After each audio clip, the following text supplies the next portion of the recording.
So in New York's appeals court, me personally, I think the three judges made the wrong decision here, right? Because they say New York workers' comp fund for Uber and Lyft drivers can charge fees on tips, the court rules. So they see the fee of the trip plus the tip as the entire amount of which a percentage gets charged and goes into this fund, right? Like a rainy day fund in case someone gets injured, maybe a driver or a passenger, right? But before, and who knows, they said there were no charges filed against Uber and Lyft. Strange. Prior to that, the percentage was charged on the trip only. And my question is, who really initiated this lawsuit, right? Who initiated this lawsuit? It suits Uber and Lyft that the percentage is calculated based on the trip plus the tip, right? Because the tip is an unknown. It's sort of an outside thing that they don't have any control of. They have, but by the way, they do have some control, because if a person tries to give you $100 tip through Uber, guess what? Sorry, 28 or 29 is the maximum allowed. So they do throttle that. But this works to Uber and Lyft's favor big time. A U.S. appeals court on Tuesday said a fund created by the state of New York to compensate black car drivers who are injured on the job did not break the law by imposing a fee on non-cash tips given to drivers. So the tip comes through the system, through the app. Obviously on cash, they have no control. They don't see those numbers. Oh, here's $20, here's $5. They don't know that. But they do know what comes through the app. And they look at that number, right? So this U.S. appeals court on Tuesday said a fund created by the state of New York to compensate black car drivers who are injured on the job did not break the law by imposing a fee on non-cash tips given to drivers, nixing an $8.5 million award for a class that could include hundreds of thousands of passengers. A unanimous three-judge panel of the Second U.S. Circuit Court of Appeals said the state law that created the New York Black Car Operators Injury Compensation Fund more than 20 years ago clearly permits it to levy the surcharge, and a federal judge was wrong to rule otherwise. The named plaintiff in the 2018 class action had argued that the surcharge, which the fund used to cover its operating costs, amounted to an unlawful tax on tips. Unlawful tax on tips. I would agree with that, right? And accused the fund of unjust enrichment, right? So they're accusing this fund, hey, hang on, those tips are ours. You are calculating your percentage, including the tip.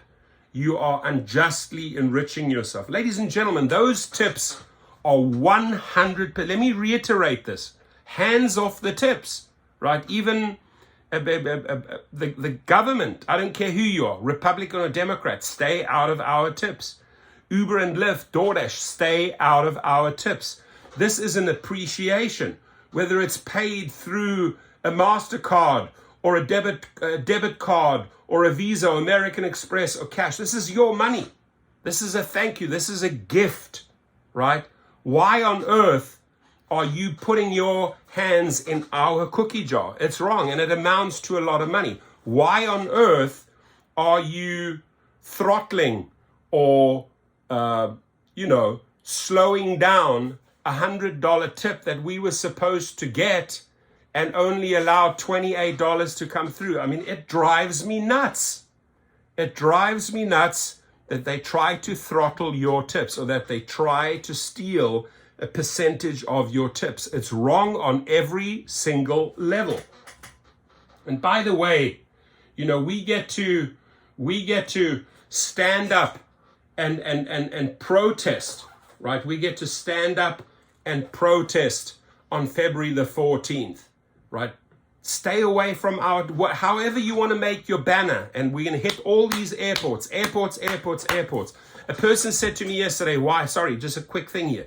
Why are we not doing this at colleges? Why are we not doing this at busy business centers? No, airports, ladies and gentlemen, because that the media loves coming to an airport so that they can interview the rider who's standing there waiting for a car, and the driver. Why are you upset? They want both sides. So the objective here, the goal of this global protest is to make it into as many newspapers as possible, to get as many TV cameras and reporters on drivers and riders, right? You know, let the rider complain, oh, I'm here at the airport and I'm not getting a trip. Well, it looks like the drivers are protesting. Why are they protesting? Right? You've got to plant a seed in the riders. Why are we leaving you stranded at the airport, dear rider? It's not that we want to do that. It's because the companies are fucking us over. It's simple. It's because of these two crooks and other gig CEOs, these crooks. They're taking our money. And in 2024, this is a global battle. We are going to battle, period. And I want all the YouTubers to jump in, right? These guys need to show us some love on Valentine's Day or before Valentine's Day. Come up with proposal of better earnings. Show us that you're not going to steal our tips. Show us what you are finally going to do to improve safety. Show us that you have a panel set up to get the driver back on the road 24, 48 hours later after a wrongful deactivation. You know, doing, not barking, not all day long. No, doing, actions. That is what's needed before February the 14th. Because if you don't show us the love by February the 14th, we will act accordingly. We're not going to show you the love this year. This is the year you can expect the least amount of love from drivers and food delivery drivers if you do not start treating us well. Listen up. You use these things. Listen up. Because here, I'm worth it. You are worth it. We know our worth. You think that our worth is down there. You think, oh, you're not worth it. Right? This attitude is, I win, you lose. I'm worth it, you're not worth it. That is wrong. We are worth it, David Risher.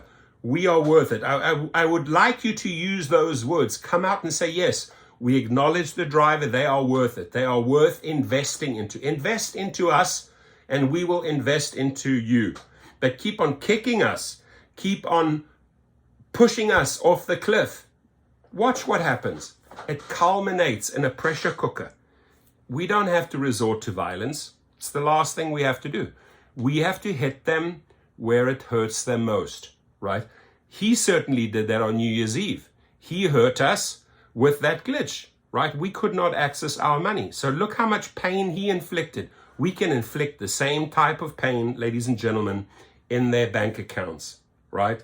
In their pocketbooks. That's where we can make an impact. So just please get the word out wherever you can.